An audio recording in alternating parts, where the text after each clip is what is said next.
আজকের রেসিপি হলো চাল কুমড়া দিয়ে পাঙ্গাস মাছ ভাঙার রেসিপি। আমি তার জন্য প্রথমেই তেলের মধ্যে পেঁয়াজটা দিয়ে ভালো করে ভেজে নিলাম। তারপর এটাতে রসুন দিয়ে দিলাম। আর এইটা রসুনটা একটু ভাজা হয়ে গেলে আমি এটাতে পরিমাণ মতো সব রকম মশলা দিয়ে দিলাম। আর মশলার মধ্যে লবণ, ওই যে কিছু অল্প পরিমাণ মরিচের গুঁড়া, জিরে গুঁড়ো, ধনিয়া গুঁড়ো। আমি এটাতে হলুদ ব্যবহার করবো না, যেহেতু আমি এটা একটু হলুদ ছাড়া রান্না করতে চাচ্ছি। আর এখানে দিয়ে দিলাম 3-4টা কাঁচামরিচ। আর এই যে দেখেন আমি মশলাটা ভালো করে কষিয়ে নিচ্ছি। আর এই মশলাটা কষানো ভালো করে হয়ে গেলে আমি এই পর্যায়ে মাছ দিয়ে দিব। মাছগুলো একটু ভালো করে সিদ্ধ হয়ে আসলে আমি এটাতে কই কুমড়াটা দিয়ে দিব।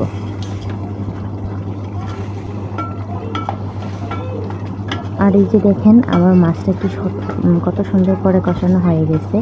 এই পর্যায়েতে আমি ভালো কেটে ধুয়ে রাখা চাল কুমড়াটা দিয়ে দিব।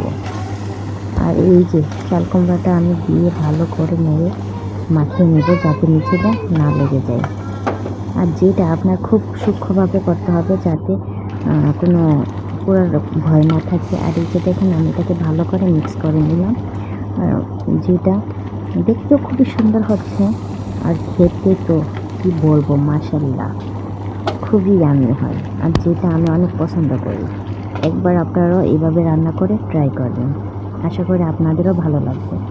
আর কার কার এলাকায় এরকম মাছ দিয়ে কই কুমড়া ভেঙে রান্না করে খাওয়া হয়, সেটা কমেন্ট করে জানাবেন। আর এই যে দেখেন আমার তরকারিটা প্রায় রান্নার শেষ পর্যায়ে। এই যে দেখেন আমি তরকারিটা কত সুন্দর হয়েছে, তা আপনারা দেখেই বুঝতে পারতেছে। আর এই পর্যায়ে আমি এটাকে ভালো করে নেড়ে চেড়ে নিব। আমার রান্না প্রায় শেষের দিকে, যেটা আপনারা দেখেই বুঝতে পারতেছে। আর আমি এখন শেষ পর্যায়ে এটাতে ধনিয়া পাতা দিয়ে দিব। আর ধনিয়া পাতা তরকারিতে দেওয়া মানে তার স্বাদ দ্বিগুণ বাড়িয়ে দেওয়া।